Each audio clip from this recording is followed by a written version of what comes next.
It's a life-saving kit that battles the city's opioid overdose crisis, and it's now in the hands of Toronto police. A little over 1,000 Toronto officers at 4 different police headquarters, mostly in the city's downtown core where most overdoses occur, will be carrying with them Naloxone kits. That's the medication that can temporarily block opioids and potentially stop overdoses. Now, in this first phase of deployment, officers along with supervisors and those that are members of specialized groups will be having these Naloxone kits with them everywhere they go.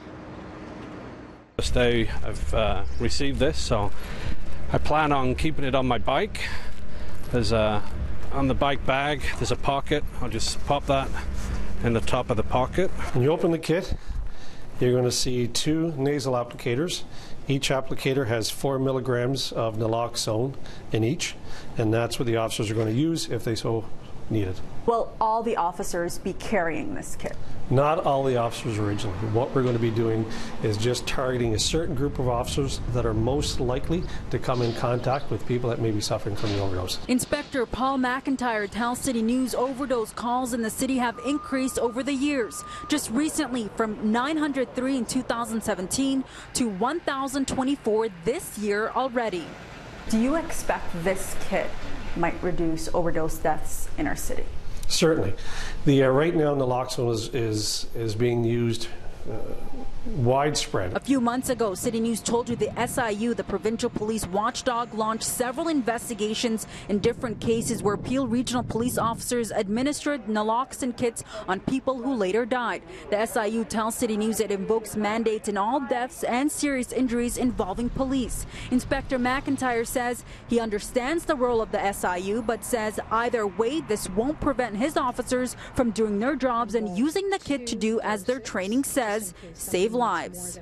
Are there any concerns on your end that SIU might do the same in similar cases? I think the officer's priority will be to save somebody's life.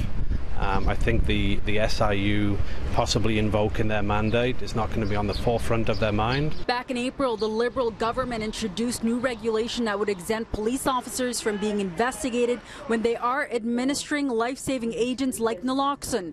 This has not come into force yet. The Attorney General's office says it's so that the new government has time to review it. We deal with the medical issue, we deal with the patient, we get that person off to hospital. We do not look at laying any kind of criminal charges regarding that overdose call.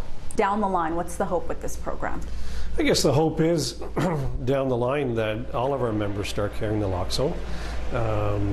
It's in every scout car, it's in every officer's pocket, and it's available to all the officers.